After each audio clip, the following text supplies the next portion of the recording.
bado watu wa Ghana, Nigeria, Egypt, South Africa, Senegal, marafiki zetu ambao ni waandishi wa habari, inawashangaza sana. Yaani wanashangazwa na nguvu ya mpira wa Tanzania. Yaani ni jambo ambalo wao wanaona katika nchi zao ni agharabu kutokea.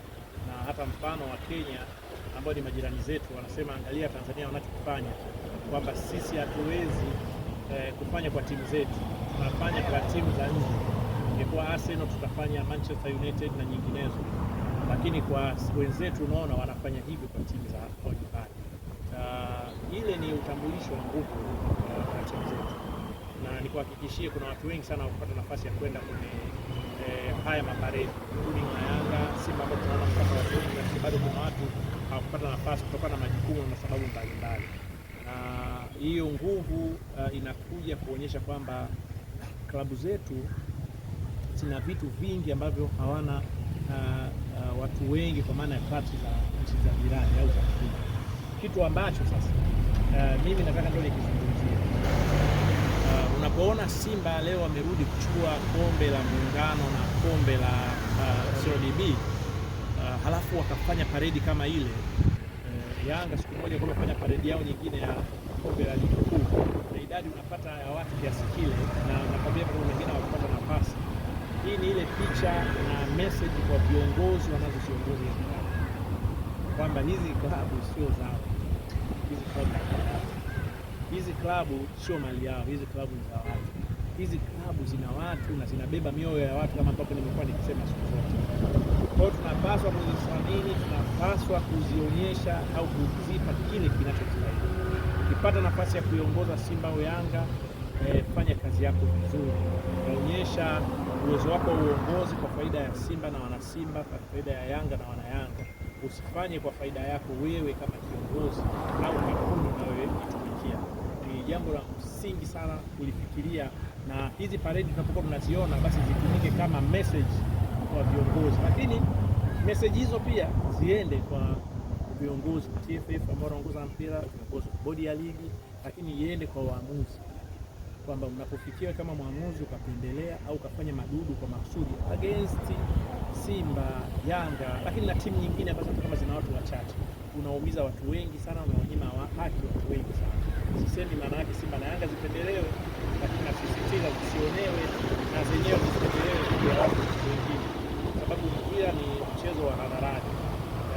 Mpira ni mchezo ambao una taratibu zake na sheria, kwa zifuatwe kwa mfano ule ambao tumeuona, kwamba idadi ile ya watu inaonekana how many people support, watu wangapi wanafuatilia, kwa sababu hata walioona waenda kwenye paredi ya Simba ni maana yake wanafuatiliaga pia mechi za Yanga na mechi za timu nyingine, si ndio?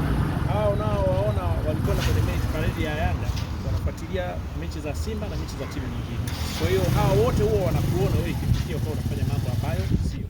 Kwa ni jambo la msingi sana kutenda haki kwa maana ya hizi klabu zetu za Simba na Yanga, lakini wote wanashiriki hapo kwenye haki. Tumemsikia Jamali Baharesa, ndugu wake na Salim Baharesa ambaye ni mmiliki wa Azam, ametishia kwamba wanaweza wakahama ligi kwa kile ambacho kimetokea. Wanahisi mchezo wao dhidi ya Simba kuna maamuzi hayakuwa sawa. Kauli ile kutoka kwa kaka anayemiliki timu kusema kwamba watahama Azam FC, lakini pia neno lao ni kama dhihaka. Simba wanalidhihaki kwamba mmefungwa goli 3 mmeshangilia, mmehama timu, mmefunga goli 1 na Simba mnataka kuhama timu. Kama unazungumzia swala la Azam kufikiria swala kuanza kuhama ligi kwenda Zanzibar. Salamu alaykum jamaa, kama wanataka kuhama ligi itaendelea, na mimi sikuona kama ilikuwa ni mazungumzo ya busara sana, labda shida kuingia kwa sababu na hofu, lakini alichozungumza kwa kikali na kuelezea sana na mambo ya kufunga tatu sisi Simba walinyimwa chama. Yeye anasema kama anaona kama bogo na faul ndio, maana mwamuzi mimi niliona kama alisema ni faul waliporuka juu, lakini kwa kuna conviction hiyo ndio anasema kwa kwenda kadhalika na mambo, lakini kwenye mpira hali mambo ya kawaida yanatokea, na ndio maana sisi tunaendelea kuwasisitiza waamuzi watende haki. Tuwauliza leo Simba kwa msimu uliopita kuna matatizo mengi sana yanatokea, lakini tumeona kuna mechi mfano kama kile Yanga na KMC walijibu penalty ya wazi kabisa. Nakumbuka msimu uliopita kuna mpira mmoja ulitoka nje wa Pacome karudisha ndani, goli likafungwa. Hakuna zile kitu zote hazijawahi kutoa. Azam wanataka wajitoe leo. Mimi nakumbuka niliwahi kuingia wakati kwenye shida ya kulaumiwa mwamuzi Elisa C kama nakumbuka. Kuna penalty aliwahi kuwapa Azam ambazo ilikuwa ya haki, mimi nikasema kwamba ile sasa watu wote hawajawahi kuona. Kwa nini yeye ndio analeta swala la haki? Na kwa nini asizungumzie swala la kuhakikisha haki inatendeka? Kwa sababu msingi hapa mimi namuelewa anapokuwa anasema haki itendeke, mimi namuunga mkono. Ana haki ya kusema na kukemea maovu au kukemea makosa ya kibinadamu yasiyo na sababu za msingi na kusema haki itendeke, lakini kutishia kuondoka nafikiri sio jambo zuri. Lakini kama akiona Azam wamekubaliana wao wote wanataka kuondoka, basi waondoke, ligi itaendelea, kwa sababu Azam haijawepo kwenye ligi sio toka mwaka 2003 imekuja na ni moja ya timu bora tunaamini, na nafikiri haipaswi kusemewa maneno kama aliyoyasema yeye. Mimi naomba viongozi waseme na Yanga, msimu umeisha, bingwa ligi ni Yanga Africans, bingwa CRDB ni Simba. Sasa wana kibarua cha kupeperusha bendera ya kimataifa, lakini namna wanatakiwa kurejea katika msimu mpya wa mashindano. Mimi nafikiri mambo yawe professional, wakati wa taratibu, mambo yaende kwa taratibu, kwa maana ya kuna sehemu ambayo inatakiwa maandalizi, basi wapewe usiku wanaweza kusimamia maandalizi. Sehemu inayotakiwa kufanyika usajili bora, kufanyika usajili bora. Sehemu ambayo inatakiwa kuwe kuna jambo linahusika na wataalamu kufanya kazi, wapewe nafasi yao. Nasema hivyo kwa sababu msimamo mzuri ni Yanga ilikuwa ikipata hasara sana kwa usajili.